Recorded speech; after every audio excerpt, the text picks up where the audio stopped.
So, what are the top 5 ways I've seen people fail at their homesteading and permaculture dreams? You see, these days, a lot of us have the same dream. We basically want to escape this dystopian corporate lifestyle of stress. It seems to be destroying our lives and ruining the planet. We want to escape to a cabin in the woods or maybe a picturesque field with cute animals prancing around us all the time. Is that too much to ask? Well, unfortunately, our kind of economy doesn't really reward prancing with animals. It tends to reward like exploiting people and destroying things. So for a lot of us, I've seen this dream remain elusive. In fact, I grew up from a previous generation of back to the landers, doing a little bit of farming, and then I went on and worked in various aspects of the field, managing in farmers markets, where I got to talk to a whole lot of people trying to do the lifestyle. I worked in a farm credit operation, worked for an aquaponics facility, and now as a permaculture designer, I've actually consulted on about 400 projects, with people who all have the same sort of dream. And what I can say from my experience is that shockingly, probably about the 5 most common ways that people hear to try to do this thing end pretty reliably in failure, like 98.999% of the times, that people end up back in the rat race.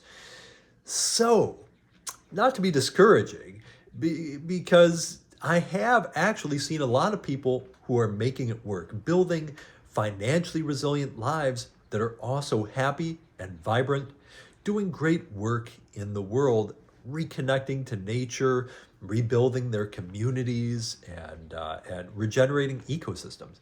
And look around. We need people like us to be doing exactly that kind of work. The planet needs us. This is why we launched our blog, Growing Free Not Money, where we show all of the things that the people who've actually done this seem to have in common for creating this kind of lifestyle. They're out there doing it, and we're going to show you the things to do so you can get there too. But it's not one of these 5 things that always lead to failure. Now, before we get into this, I don't want to be discouraging. That's not the point, because we need people doing this stuff. The thing is, if we want people to be successful, we have to be realistic, give people good, realistic expectations, not a bunch of hopes and dreams, right? Without any substance. So we're going to look at these 5 things and the main problems behind them so you can try to solve these problems and do something better. All right, so now the number 5 on our list is coming up first. It's going to be pretty shocking because there's a whole industry around telling people to do this to become homesteaders. And it almost never works the way people are told to do it.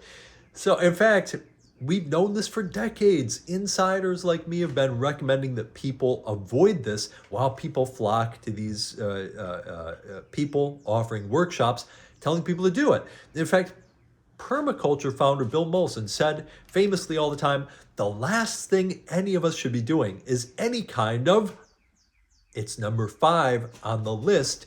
Watch it to find out. Follow my channel for more resources and tips on how to make the lifestyle work and how to have a great garden.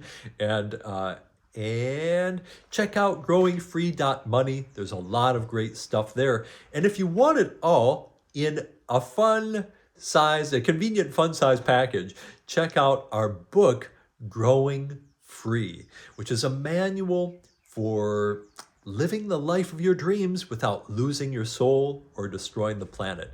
It's filled with tons of patterns and great concrete advice about people who are actually making it work. So follow along, find out the 5 pit traps to avoid on your path, and let's build a free life together. All right, thanks.